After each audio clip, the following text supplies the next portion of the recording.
Lily Torwood, Part Imagine being in 1. court and the defense isn't denying what happened, but arguing basically that the actions were just natural. Like saying the perpetrator was just acting out survival of the fittest. It's pretty shocking stuff.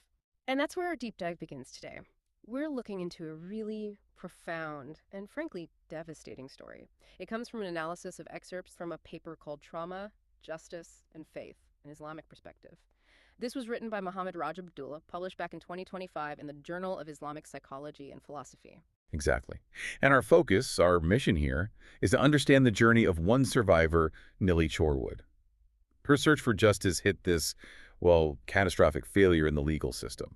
And that forced her, really, to look beyond secular systems, to grapple with some incredibly deep questions. Questions about biology, morality, accountability, and ultimately, where someone finds genuine resilience when the world just seems to offer despair.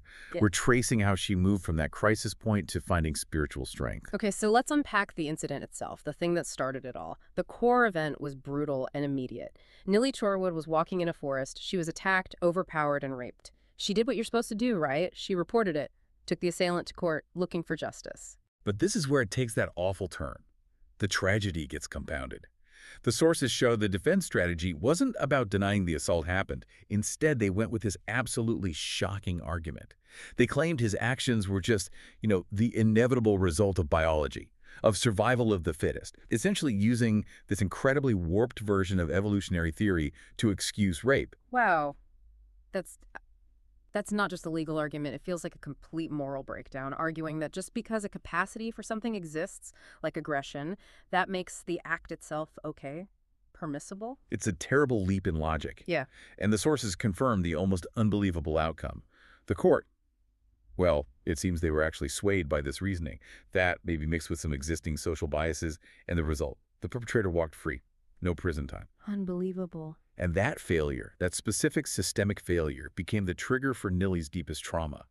For her, it wasn't just losing a court case. It felt like confirmation of her worst nightmare, that the world was fundamentally rigged against her, that makes right, Yeah. and the vulnerable have no real protection. And you can see how that would just shatter someone. The paper talks about her diagnosis afterwards, right? PTSD. How did that betrayal by the system translate into her day-to-day psychological reality? Yeah, the paper documents a clear diagnosis of post-traumatic stress disorder. All the hallmarks you'd expect, tragically.